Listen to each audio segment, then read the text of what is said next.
Yeah, hey Kelsey. I was just actually speaking to one of the family members about the home here behind me, and I'm going to just step out of the way. I will tell you real quick.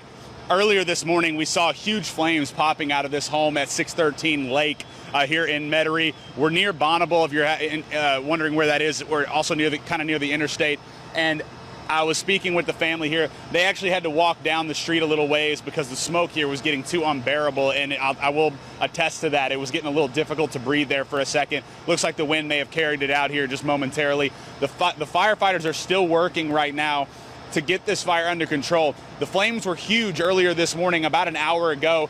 They've since kind of gone down. We're not seeing a lot of flames visible at this point, but I can tell you there definitely are still flames in there because we saw a couple poking out, and actually I'm kind of seeing, so firefighters are still working very hard right now to get this fire all the way put out. There are still flames visible inside the home, but they're not those huge flames that we saw earlier this morning coming out of the roof. But I was just speaking to the daughter. This is an older couple that live in this home.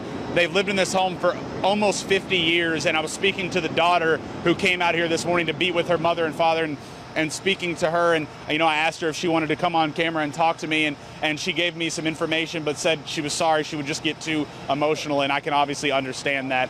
And so right now, we're working to get some more details, but the family obviously dealing with the fact that this has been a family home for a very, very long time, and they're still working to get the fire under control. I can also tell you that we believe the fire may have started yesterday afternoon. I'm told there was an initial fire. Firefighters were called out to the scene where they thought they got the fire out, and then early this morning they got the call yet again that the fire had ramped back up again, and this home is going to end up being a total loss. The roof is caved in, all the windows are broken through, and firefighters again working really hard to get things under control at this time. But again, the family walked down the street a little ways just to get out of the smoke because it is getting a little hard to breathe in some spots. But again, an emotional morning for these folks, but I was told everybody did make it out okay. No injuries to report from the family members at this time, so that is good. And now it's just going to be counting their losses, but for now we'll send it back to you guys.